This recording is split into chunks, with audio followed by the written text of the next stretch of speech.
your skin, your touch, your walk, all of you. Amazing, the way you grind on me, woo, woo, woo. Amazing, got you where I want you, don't stop. Amazing, loving every drop of you, you got me. Amazing, yeah.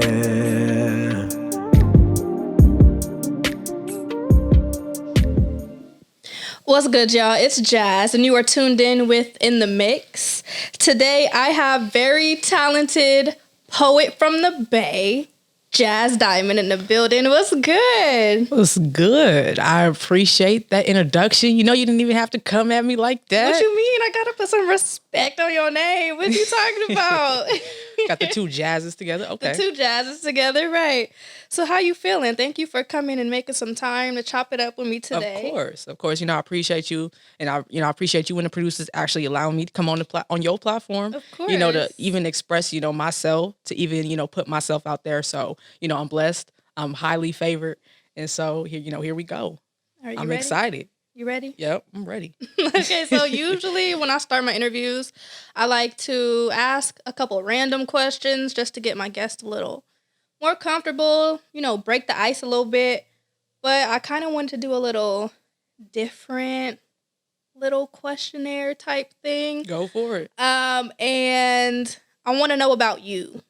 So how are you emotionally? How are you physically, spiritually? That is a very important question, especially in this space with what's happened just in the 1 year alone. Mm-hmm. I'm in a space more so where I'm taking the time to, currently go over reflections of last year and still hold myself accountable Mm-hmm. for what I haven't done. What have I done? Like, I sit down and I'm like, okay, you did these things in 2020 and you did these things that really didn't help you. But also at the same time too, what actually made you feel good? Mm-hmm. What were some of those things that you didn't have prior to that year? I had the ability to be able to move out on my own and get that experience. Of course, there was a lot of emotions that came with that, but that was a real big milestone in my life to be able to, just move from being up under my parents my entire life to go into the unknown. And so, of course, going into the unknown, you don't really know what you expect, especially with a pandemic, who nobody really expected that. And so right now I'm in a place where I'm pretty good. I'm pretty good. I'll really say that, of course, everything is not all put together, but, just going off of the last 2 years alone, there was a certain thing I was asking for at the end of 2018. And I was just looking for a direction, looking for some type of, purpose for me to feel like, okay, I'm actually out here, doing something meaningful that means something to me. And so once I actually, just started asking for what it was that I wanted, and then, started actually putting myself in position, I will say I might not be in the place I want to be just yet, but I'm way further from where I was 2 years ago. Right, and you still going. Of course. You still going. You got to. So I recently saw that you've locked your hair. So congratulations on that. I actually know Jazz from high school, so seeing her growth I'm just so proud. But you posted a post showing your locks, and you said that you're finally fully embracing your natural. Mm-hmm. So tell me a little bit about that. Yeah, so there's a couple things with that. My entire life, I was your average little black girl with the braids, with the barrettes and the beads and all of that. So braids was nothing new. But my entire life, aside from me getting my hair done when I was younger, probably about sophomore year, that's when my mom started changing up, a few things. I started, with the weaves and the wigs. And that was cool. It gave me the ability to actually look at myself, more from a grown state, or, really just look at myself, what you would think more beautiful, I guess, or just to feel good about myself, and as the years went on, it was almost as if I wasn't really doing much with my hair. And it wasn't like I was putting it in a protective style. It was just hidden. Yeah. And so it was just like after years of doing that. And then a lot of people don't know, in 2017, I actually had a weave disaster that wasn't caused by, like a stylist or anything that happened in the shop. But it was that this particular weave was applied and it was a little too tight. And so it did cause some damage in the front. And then because of that, I really was hiding my hair. And I was like, I don't know how I'm going to be able to wear any different kind of styles. You know, it's just like the front part for a while didn't have no hair. You know, it made me lose my edges. And so I was really hiding under that. And then it got to last year, you know, and my friend, she picked me up one day and she had like these pigtail braids. Her friend just did her hair. And, you know, of course, I'm at this point where I already knew I wanted my hair braided. But I was just like, I refuse to go back through that process of just putting more weave in my head. Right. And not, you know, doing what I want to do.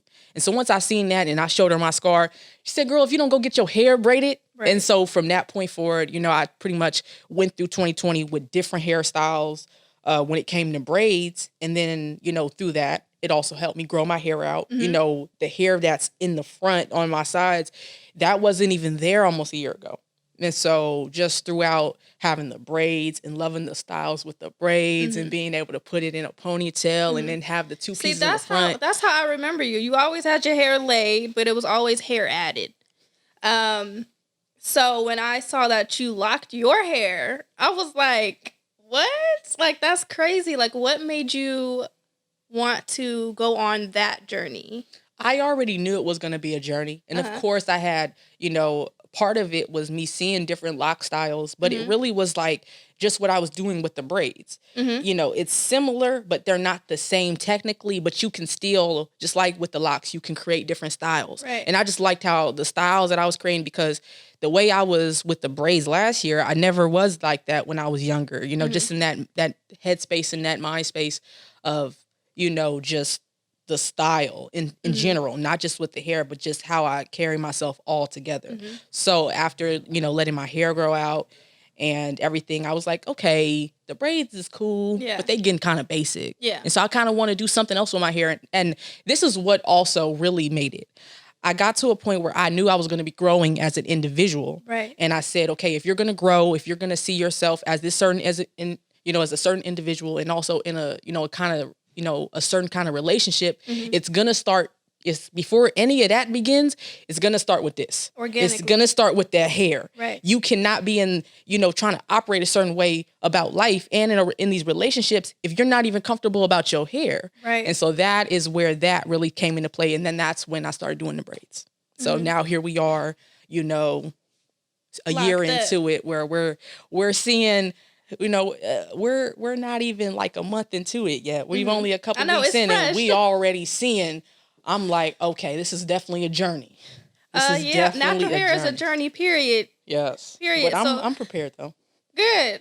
You know, hit me up if you need some products. You know, I'm a little product junkie. I already know. It's already like a couple people. I've been doing more research than ever. So how does it feel from, you know, always wearing hair to finally like embracing you as you? It definitely, well, I will definitely know how I felt when I got the braids. It just felt good to have like just that wind on my scalp. I just wanted to see my head. I wanted to see my hair. I wanted to embrace my hair. I didn't just want my hair to just, and plus I wanted it to grow. Right. So if I wanted it to grow, I obviously needed to start doing something with it.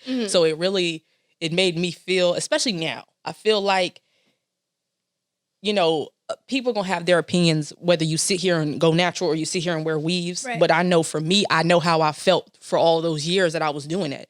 Not to knock the girls that still do it. No, I still find them beautiful. I still find the hair. I still rock my little ponytails too. You know like, what I mean? hey, I probably would still do it from time to time. But I think the way I was operating it back then, it was like I couldn't get away from it. Yeah. And then it got to a point where it was like, all right, you're going to be living on your own. Right. You're going to need to be doing something with your head. So tell me, did you feel uncomfortable if you didn't have hair in your head? Yes, I sure did. It was like, so what happens is most of the time you'll either keep your hair covered by something, which is like a cap or something, or you'll keep that hairstyle in for longer than it was supposed to be. That was getting old even more. I really wanted to see my hair. So for sure. That's good. And I'm really happy that, you know, the natural hair community is so big now. Natural hair is looked at as more socially acceptable. And it hasn't been always like that. You feel me? Like, you know, it's like, oh, I have a job interview. Let me straighten my hair, or you know, so I look more professional. You know what I mean? So like, I'm really glad that you like took that step. I already know I got to embrace it. I already know the other day I had this dude trying to break his neck, trying to look at me, trying to figure out what's going on. I just got it retwisted. So it looked decent at the time, but I'm thinking like, oh, if you're trying to figure out what I got going on up here, it's gonna be a long ride. It's a process. Okay, so you kind of touched base on this a little bit, but I kind of want to get a little deeper on it. On Instagram, you made a post where you reflected on life in the last couple of years. Yeah. So you stated that in 2019, that was a year of learning. Yeah. 2020, that was a year of even more reflection, learning, and growth. In 2021, you're still shining and minding your fucking business. Yep. Your We're words. still shining and minding our motherfucking business. Right. So tell me a little bit more about your growth from 2019 to now. Of course. Now, with 2019 alone, you know, I had just met, you know, a man that pretty much changed my entire, you know, paradigm, you know, took me under his wing, you know, really showed me the game of what business meant. You know, of course, you only really knew me from my art. You know, some people, they didn't really know what my background really was, you know that I went into school, you know, as a business major. So a lot of people, this business stuff, they think that shit is random. Right. It's not really random. You know, there was a certain routine lifestyle that was happening in my household, and it still happens amongst my parents.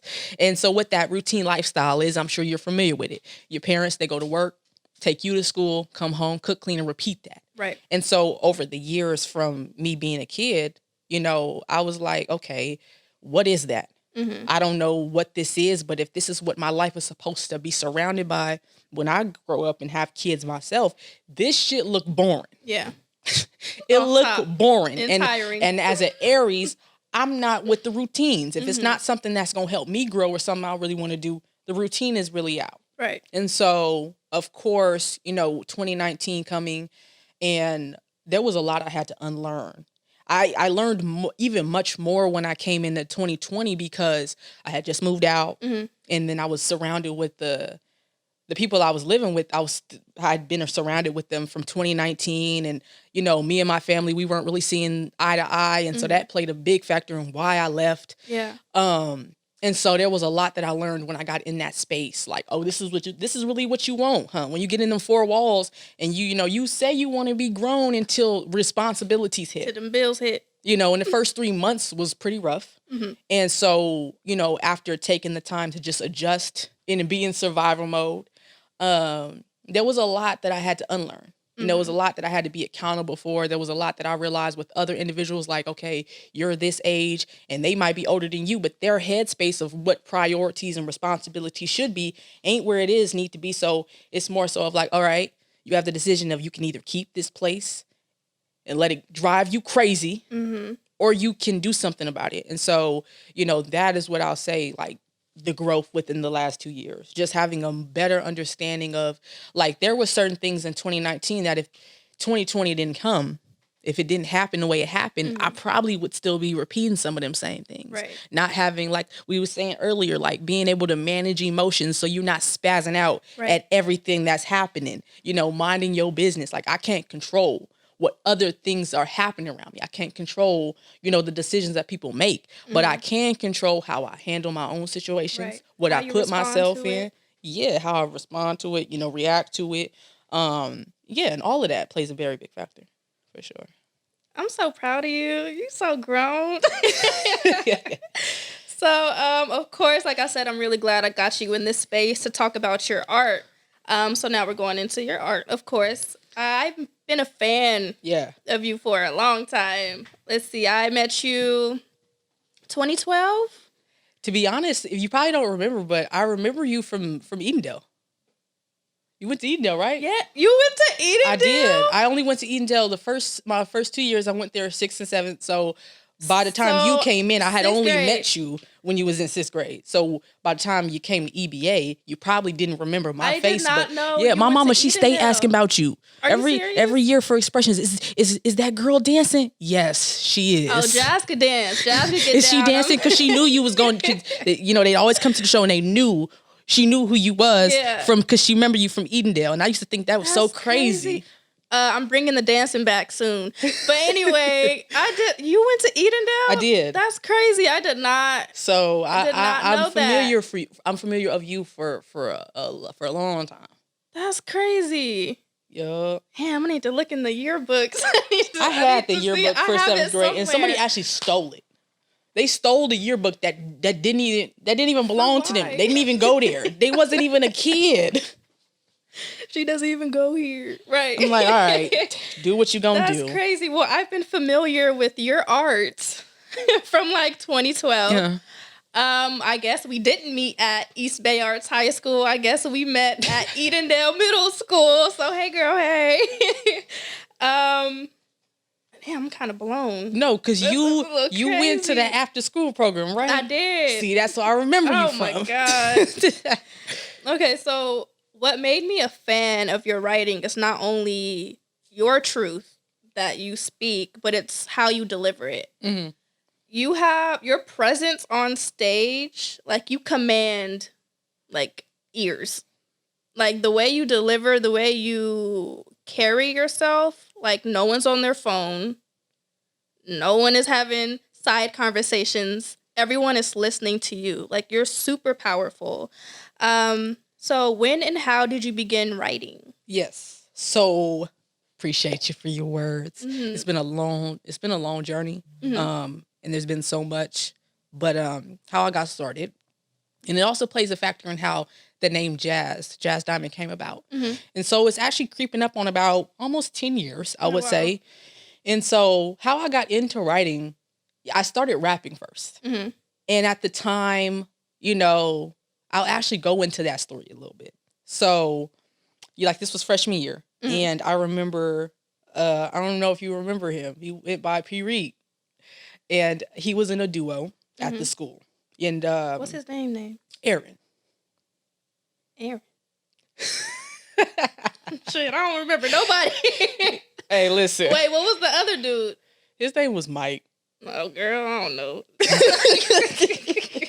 It's good. It's good. Sorry. But say somebody that went to school, they know what I'm talking about. Right. And I still followed him, so he know. I was a new booty though. Remember, I'm 1 year younger. Yeah, than you, so actually.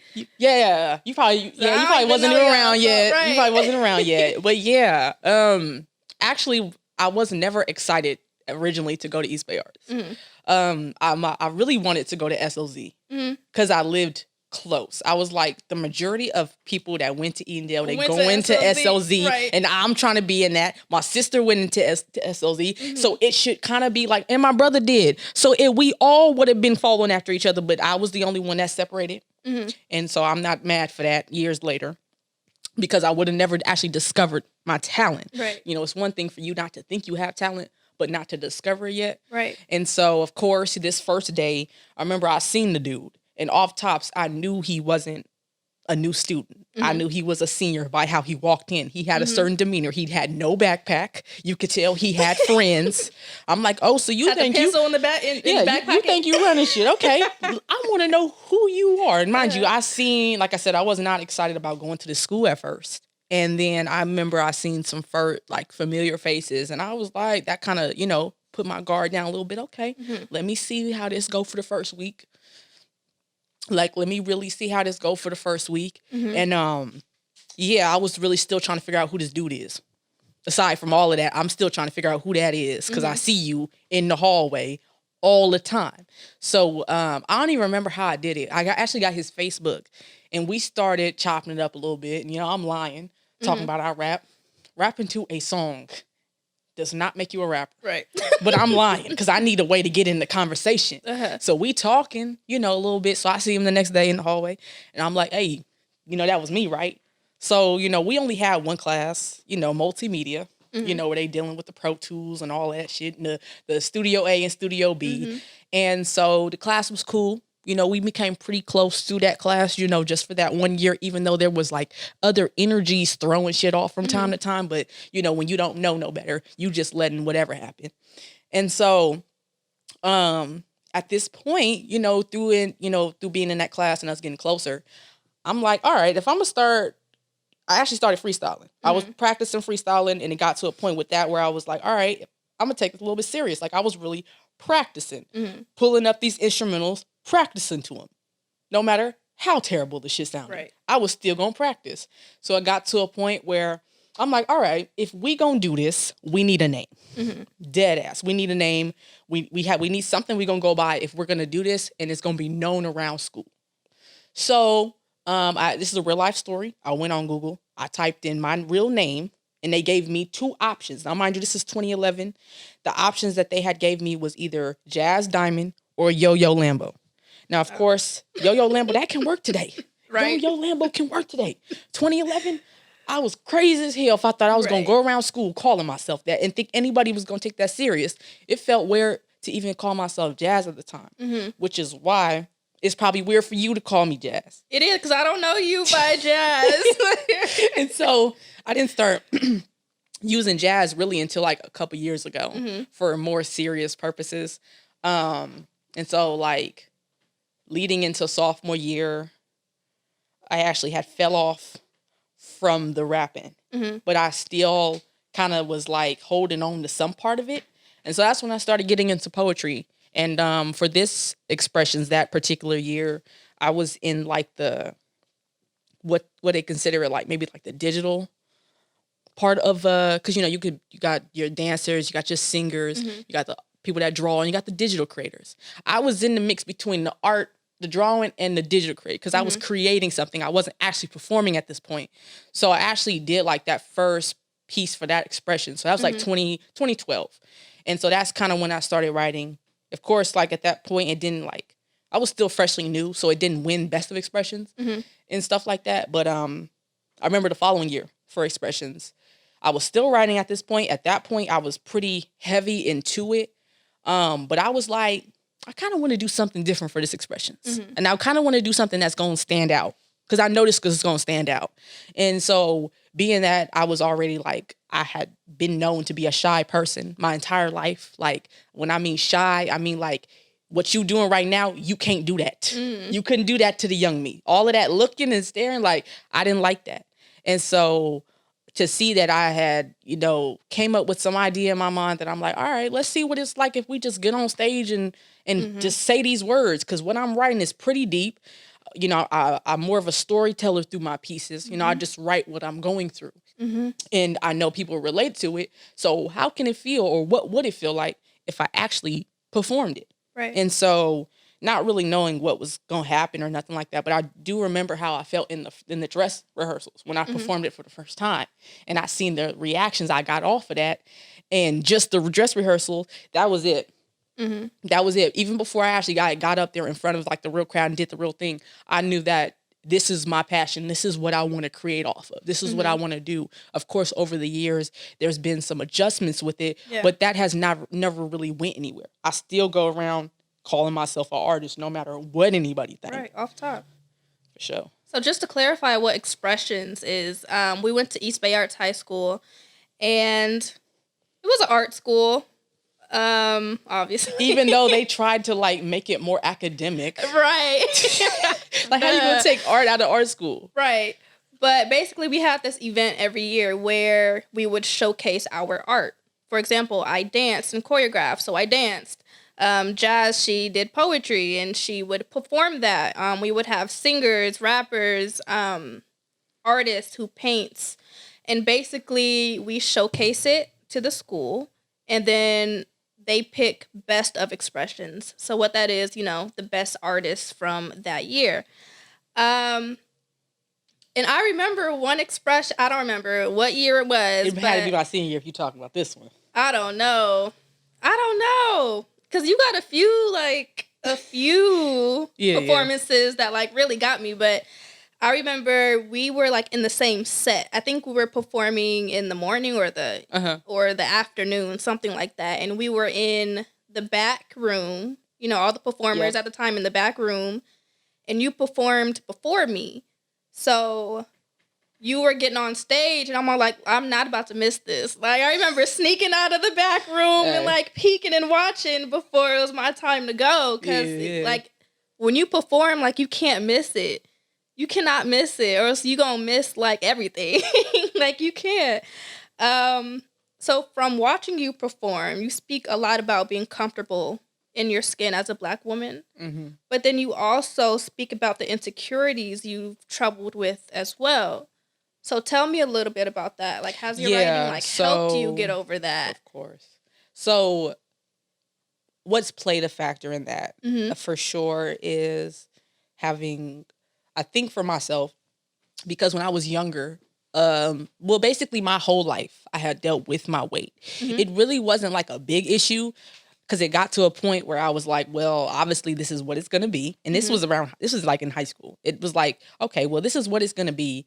And so if I can't, you know, lose it, or if I can't make myself feel any way different, this is what I can do. So what I started to do was I started to put more of, you know, energy into my appearance, you know, and that's where, you know, the hair started to come in, and I started to wear makeup, and I started to care more about my appearance, because I said, if I can't do nothing about my weight, I can at least do something about how I look. Because usually, you know, when a person lets themselves go like that, they will stop caring about how they look in general. And I still give the damn about how I looked. Right. So I was going to keep myself up regardless.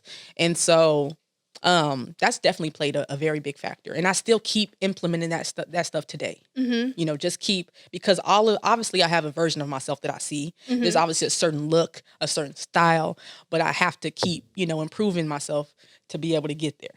Right. So what have you been doing since I saw you last? The last time I saw you was That was like Blue Dream Oakland. year like was 2 that? years ago. It was like 2019, right? That's when I was going to events at the time. Yes. That's when I was going to everything events. was open. Yes, when everything was open. That was the last time I saw you perform. What have you been doing since then? Man, so up until that point, I had been going to events. I had stopped going to some events due to some personal things, you know, but I still had, you know, some type of love for it. I was more so, I think after we saw each other, I was more so in the space where I kind of put it on that back end. I kind of put my art on the back end. Like, I have been in writer's block for several years due to that, you know, really putting that on the back end to, you know, have other adventures. And so, you know, I started just dabbling more into, like I said, you know, having a personal mentor, and, you know, getting into more of understanding like self and, you know, protecting my energy. And I had cut off a lot of people. The amount of people that I just had in my life for no reason, just because, oh yeah, we vibe. Yeah. We might smoke or not. But it got to a point where it's like, how are you benefiting me? no, How am I really though, benefiting what you? can I do to you to benefit you, and how can you benefit me? Because if we can't benefit each other, and you only want me for one sole reason, I got to reevaluate that. And I'm still reevaluating people. Still people are, you know, still trying to find their ways of how they want to come about this growth, or, you know, what they think I'm on. But it's more so of just an understanding of, it was easier for me, of course, especially now with everything that's taken place, when I got around individuals that were just on some different shit, whatever, you know, anybody might think that is. For me, it was up here. It didn't just necessarily have to do with finances, but it was just more so of the mindset and the way they operated, and seeing that these people looked like me and they was the same age as me. And so I'm like, when I get back around y'all regular people, like the people I'm most familiar with, I'm uncomfortable. Yeah. I'm uncomfortable repeating these cycles. I'm uncomfortable because now at this point, I'm just doing whatever to fit in with y'all. Right. And to me, that it's like, I did that a lot in 2019. I repeated a lot of the same stuff with some of the same people in the midst of doing business, trying to find myself. And then, you know, when I came into 2020, that's when I had more of an understanding that, oh yeah, y'all won't be catching me kicking it with y'all unless I choose to want to be around you, which majority of the time, I'm really by myself, you know, unless I am doing something with somebody that's of purpose. But at this point, like, it's more suitable for me to know, like, being practical about the certain states you in, you like, for example, putting yourself around a whole bunch of people and you know damn well you not in the place you personally want to be in. That's being practical. And I wasn't doing that in 2019. That's what I mean by like in the last 2 years, there are certain things between 2019 and 2020 that's different that, you know, aside from the pandemic, there were certain things that I had to learn last year and had to go through for me to see like, okay, it's not, you're not crazy for what you're doing. You're not weird for what you're doing. It's necessary. Yeah. Necessary to step back from a lot of people or everybody and just work on you. And that's exactly what you've been doing. I 1% every day. I'm always in the mirror. Actually, that's what the piece is gonna be talking about. Oh, we're gonna get into that. We're gonna get into that in a little bit. So you do have a business major. Yeah. So what do you see yourself doing with your poetry, your writing? Are you thinking about maybe writing a book or a play or a movie? Or what got me into like really wanting to see more about what I could do with business was, okay, I'm like, all right, poetry, that's my passion. You know, I like it. But after high school, it did get to a point where just that solely alone, like writing and even like spoken word, it gives you much more to see versus you being just a writer. It gives you the ability to actually see somebody's expressions and see, you know, just their mannerisms through that piece to make you feel more relatable to it versus me just writing it and handing it to you. So it definitely got to a point where it was like, all right, I want to do poetry. I want to do spoken word, but I also want to spread my art and travel and make money in the process. Exactly. And so when I seen that I could do that and I could, you know, do that through getting into business and, you know, getting myself around, you know, certain resources and certain kind of people, that's when I was like, all right, cool. Now, if you would have asked me like 2 years ago what I have wrote in a book, I probably would have said no. Now I've had, I did have like a book, publishing company did reach out to me about writing a book. They would even follow up with me for, you know, every couple months to see when I would actually have the date completed of when I actually wanted to put it out. You know, if I wanted to have pictures, like what kind of cover, like they were really particular about it. And at that point I was like, yeah, I didn't been through some stuff, but I just wasn't in the place where I felt like I could actually write a book, if that makes sense. And so now to go back onto that question, for sure, you know, definitely write a book, you know, definitely create, you know, more out of my art, you know, especially with the world not being open.